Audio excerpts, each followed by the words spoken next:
ನಾವು ಬೇರೆ ಬೇರೆ ಕೆಮಿಕಲ್ ಇರುವಂತಹ ಹೇರ್ ಕಲರ್, ಹೇರ್ ಡೈಯನ್ನು ಬಳಸ್ತೀವಿ. ಈ ಥರ ಒಂದ್ಸರಿ ಟ್ರೈ ಮಾಡಿ ನೋಡಿ. ಮನೆಯಲ್ಲೇ ನೀವು ನ್ಯಾಚುರಲ್ ಆಗಿ ಕೂದಲನ್ನ ಕಟ್ ಮಾಡ್ಕೋಬೋದು. ಯಾವುದೇ ಸೈಡ್ ಎಫೆಕ್ಟು ಕೂಡ ಆಗೋದಿಲ್ಲ. ಮಕ್ಕಳಿಂದ ಹಿಡಿದು ದೊಡ್ಡವರು ಕೂಡ ಯೂಸ್ ಮಾಡ್ಬೋದು.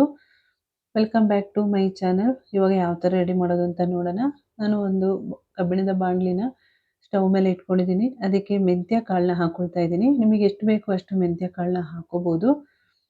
ನಾನು ಚಿಕ್ಕ ಸ್ಪೂನಲ್ಲಿ 4 ಸ್ಪೂನು ಮೆಂತ್ಯ ಕಾಳನ್ನ ಹಾಕ್ಕೊಂಡು ಚೆನ್ನಾಗಿ ಹುರ್ಕೋಬೇಕು. ಮೀಡಿಯಮ್ ಉರಿಯಲ್ಲಿ ಹುರ್ಕೋಬೇಕು. ಒಂದೇ ಸರಿ ಹೈ ಫ್ಲೇಮಲ್ಲಿ ಇಟ್ಕೊಂಡು ಹುರ್ಕೋಬಾರ್ದು. ನಿಧಾನಕ್ಕೆ ಹುರ್ಕೊಂಡು ಈ ಥರ ಒಂದ್ಸರಿ ರೆಡಿ ಮಾಡಿ ನೋಡಿ. ಕೂದಲು ಉದುರ್ತಾ ಇದ್ರೂ ಕೂಡ ಕಡಿಮೆ ಆಗುತ್ತೆ. ಮತ್ತು ಕೂದಲು ಉದ್ದವಾಗಿ ದಟ್ಟವಾಗಿ ಬೆಳೆಯುತ್ತೆ. ಮತ್ತು ಮೆಂತ್ಯ ಕಾಳು ಬಳಸೋದ್ರಿಂದನೂ ಕೂಡ ಅಷ್ಟೇ ಕೂದಲು ನ್ಯಾಚುರಲ್ ಆಗಿ ಕಪ್ಪಾಗ್ತಾ ಬರುತ್ತೆ ನಿಮಗೆ ಈ ಥರ ಮಾಡೋದ್ರಿಂದ. ಇವಾಗ ಸಾಮಾನ್ಯವಾಗಿ ಚಿಕ್ಕವರಿಂದ ದೊಡ್ಡವ್ರ ತನಕ ಕೂಡ ಬಿಳಿ ಕೂದಲಿನ ಸಮಸ್ಯೆ ಇದ್ದೇ ಇರುತ್ತೆ. ಮಕ್ಕಳಲ್ಲಂತೂ ಜಾಸ್ತಿಯಾಗಿ ಕಾಣಿಸ್ಕೊಳ್ಳುತ್ತೆ.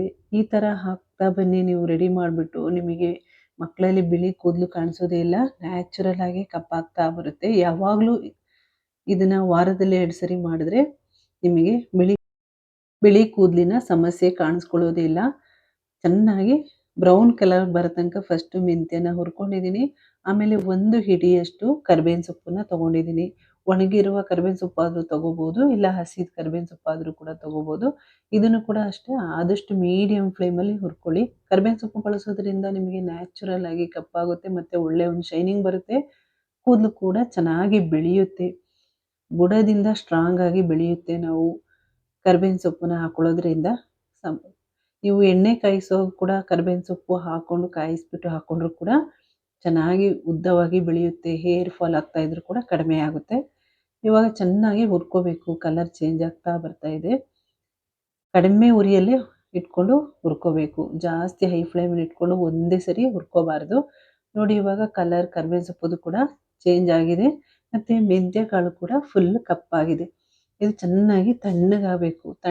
ತಣ್ಣಗಾದ್ಮೇಲೆ ಒಂದು ಮಿಕ್ಸಿ ಜಾರಿಗೆ ಹಾಕ್ಕೊಂಡು ನೈಸಾಗಿ ಪುಡಿ ಮಾಡ್ಕೊಳ್ತಾ ಇದ್ದೀನಿ. ಎಷ್ಟು ಸಾಧ್ಯವೋ ಅಷ್ಟು ನೈಸಾಗಿ ಪುಡಿ ಮಾಡ್ಕೊಳ್ಳಿ. ತುಂಬ ಚೆನ್ನಾಗಿ ಕಲರ್ ಆಗುತ್ತೆ ಮತ್ತು ಇದರಲ್ಲಿ ಯಾವುದೇ ಸೈಡ್ ಎಫೆಕ್ಟ್ ಆಗೋದಿಲ್ಲ. ಮೆಂತ್ಯ ಮತ್ತು ಕರಿಬೇವಿನ ಸೊಪ್ಪು ಬಳಸೋದ್ರಿಂದ ನ್ಯಾಚುರಲ್ ಆಗಿ ಕೂದಲು ಆಗೋದಲ್ಲದೆ ಕೂದಲು ದಟ್ಟವಾಗಿ ಉದ್ದವಾಗಿ ಬೆಳೆಯುತ್ತೆ ಕಪ್ಪಾಗಿ. ನೋಡಿ, ಈ ಥರ ಪುಡಿ ಮಾಡ್ಕೊಂಡಿದ್ದೀನಿ. ನಿಮಗೆ ಎಷ್ಟು ಸಾಧ್ಯವೋ ಅಷ್ಟು ನೈಸಾಗಿ ಪುಡಿ ಮಾಡ್ಕೊಳ್ಳಿ. ಅದೇ ಬಾಣಲಿಗೆ ನಾನು ಮಸ್ಟರ್ಡ್ ಆಯಿಲ್ ಹಾಕ್ಕೊಂಡಿದ್ದೀನಿ. ಮಸ್ಟರ್ಡ್ ಆಯಿಲ್ ಇಲ್ಲ ಅಂದರೆ ತೆಂಗಿನಕಾಯಿ ಎಣ್ಣೆ ಕೂಡ ಹಾಕೋಬೋದು, ಕೊಬ್ಬರಿ ಎಣ್ಣೆ ಕೂಡ ಯೂಸ್ ಮಾಡ್ಬೋದು. ನಿಮಗೆ ಎಷ್ಟು ಬೇಕೋ ಅಷ್ಟು ಎಣ್ಣೆನ ಬಾಣಲಿಗೆ ಹಾಕ್ಕೊಳ್ಳಿ. ಎಣ್ಣೆ ಸ್ವಲ್ಪ ಬಿಸಿ ಆದಮೇಲೆ ಏನು ನಾನು ಪುಡಿ ರೆಡಿ ಮಾಡಿ ಇಟ್ಕೊಂಡಿದ್ದೀನಲ್ಲ, 1 ಟೇಬಲ್ ಸ್ಪೂನ್ ಪುಡಿ ಹಾಕ್ಕೊಂಡು ಕುದಿಸ್ಕೊಂಡು ಒಂದು 5 ನಿಮಿಷ ಲೋ ಫ್ಲೇಮಲ್ಲಿ ಕುದಿಸ್ಕೋಬೇಕು. ಈ ಆಯಿಲ್ನ ಬಳಸೋದ್ರಿಂದ ನಿಮಗೆ ಕೂದಲು ತುಂಬ ಚೆನ್ನಾಗಿ ಬೆಳೆಯುತ್ತೆ, ಕಪ್ಪಾಗಿ ಬೆಳೆಯುತ್ತೆ, ಉದ್ದವಾಗಿ. ಇವಾಗ ಪುಡಿ ಹಾಕ್ಕೊಂಡು ಚೆನ್ನಾಗಿ ಮಿಕ್ಸ್ ಮಾಡ್ಕೊಳ್ತಾ ಇದ್ದೀನಿ. ಚೆನ್ನಾಗಿ ಮಿಕ್ಸ್ ಮಾಡಿಬಿಟ್ಟು ಒಂದು 5 ನಿಮಿಷ ಕಡಿಮೆ ಉರಿಯಲ್ಲೇ ಕುದಿಸ್ಕೋಬೇಕು. ಇದನ್ನು ನಾವು ಸ್ಟೋರ್ ಮಾಡಿ ಕೂಡ ಇಟ್ಕೋಬೋದು. ಯಾವ ಬೇಕು ಆವಾಗ ಯೂಸ್ ಮಾಡ್ಬೋದು.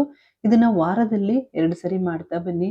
ನಿಮಗೆ ಟೈಮ್ ಇಲ್ಲ ಅಂದರೆ 1 ಗಂಟೆ ಬಿಟ್ಟು ಹೇರ್ನ ವಾಶ್ ಮಾಡ್ಕೊಳ್ಳಿ. ಈ ಥರ ಮಾಡೋದ್ರಿಂದ ನಿಮಗೆ ಯಾವುದೇ ಸೈಡ್ ಎಫೆಕ್ಟು ಕೂಡ. ನೈಟಲ್ಲಿ ಕೂದಲಿಗೆ ಅಪ್ಲೈ ಮಾಡ್ಕೊಳ್ಳಿ. ಚೆನ್ನಾಗಿ ತಣ್ಣಗಾಗಬೇಕು. ನೋಡಿ, ಇವಾಗ ತಣ್ಣಗಾದ್ಮೇಲೆ ತೋರಿಸ್ತಾ ಇದ್ದೀನಿ. ಕಲರ್ ಕೂಡ ಯಾವ ಥರ ಕಾಣ್ತಾ ಇದೆ ಅಂತ. ಇದು ಬುಡದಿಂದ ತುದಿಯವರೆಗೆ ಅಪ್ಲೈ ಮಾಡ್ಕೋಬೋದು. ಅಪ್ಲೈ ಮಾಡಿಕೊಂಡು ವಾರದಲ್ಲಿ 2 ಸರಿ ಮಾಡ್ತಾ ಬನ್ನಿ. ನಿಮಗೆ ನ್ಯಾಚುರಲ್ ಆಗಿ ಕೂದಲು ಕಪ್ಪಾಗ್ತಾ ಬರುತ್ತೆ. ಮಕ್ಕಳಿಗೆ ಜಾಸ್ತಿಯಾಗಿ ಯೂಸ್ ಮಾಡ್ಬೋದು ಇದನ್ನು. ಮಕ್ಕಳಿಗೆ ಇವಾಗ ಜಾಸ್ತಿಯಾಗಿ ಬಿಳಿ ಕೂದಲಿನ ಸಮಸ್ಯೆ ಇರೋದ್ರಿಂದ ನಿಮಗೆ ಬಿಳಿ ಕೂದಲಿನ ಸಮಸ್ಯೆ ಕಾಣೋದೇ ಇಲ್ಲ ಈ ಥರ ಮಾಡೋದ್ರಿಂದ. ಇದನ್ನು ಸ್ಟೋರ್ ಮಾಡಿ ಇಟ್ಕೊಂಡು ಯಾವಾಗ ಬೇಕು ಆವಾಗ ಹಾಕೋಬೋದು.